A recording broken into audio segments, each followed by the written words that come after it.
దాంట్లో జీడిపప్పు 4 పలుకులు, అదేనండి 10 దాకా ఉన్నాయి. అవి బాగా ఎర్రగా వచ్చేటట్టు వేపుకుందాం. సేమియా పాయసం బాగుంటుంది, చాలా బాగుంటుంది. అప్పటికప్పుడు అయ్యేది ఏదమ్మా అంటే సేమియా అదే. అందుట్లో పంచదార కాకుండా బెల్లంతో అయితే ఇంకా బాగుంటుంది. జలుబు చేసిందండి, గొంతు అంత బాగోలేదు. తర్వాత 1 కప్పు సేమియా పోసుకుందాం. ఇవి కూడా ఎర్రగా వచ్చేటట్టు వేపుకుందాం.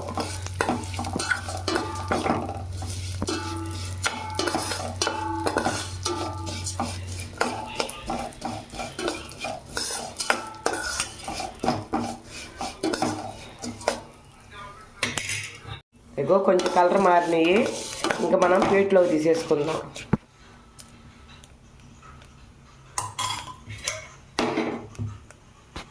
కొంచెం వాటర్ పోసుకుందాం, మరిన్ని పోయట్లేదు, కొంచెం పోస్తున్నాను.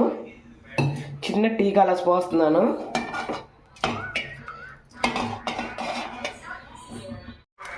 ఒక కప్పు పాలు పోసుకుందాం.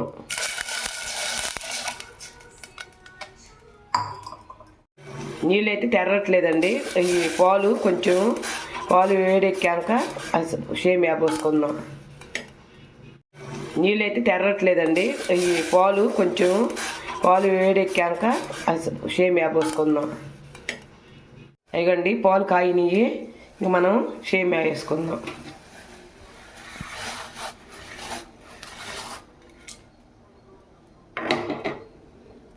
ఒకసారి గరిటె తిప్పుకుందాం. ఇదిగో బెల్లం నేను యూతులు వేసేస్తున్నాను. ఇది బెల్లం వేసుకుందాం. బెల్లం వేసుకున్నాక ఒక్కసారి గరిటె పెట్టి తిప్పుకుందాం. మొత్తం కరిగిపోతుంది చూడండి. కావాలైతే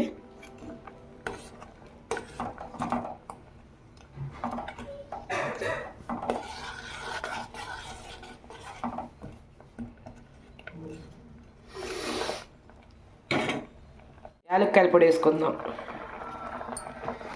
ఎందుకండి సేమియా పాయసం రెడీ అయింది. మనం ఇక స్టవ్ ఆపుకుందాం. ఒక్క ఉప్పు వేయాలి. ఏ స్వీట్లు అయినా సరే ఒక్క ఉప్పు వేస్తేనే దాని రుచి వేరుగా ఉంటుంది. ఎంతండి, చిటికెడు వేస్తున్నాను నేను. మనం ఇంకా స్టవ్ ఆపుకోవచ్చు. చాలా బాగుంటుంది పిల్లలకు పెట్టుకోవటానికి. ఇదండి ఎమ్మటి రెడీ అయ్యేది ఏమ్మా అంటే ఇదేనండి, సేమియా పాయసం ఒక్కటే రెడీ అవుతుంది. బంగారం, సేమియా పాయసం చేసానమ్మా, ఎలా ఉన్నాయో టేస్ట్ చేసి చెప్పు.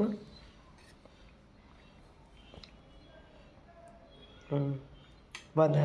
బాగుందండి, బాగుంది.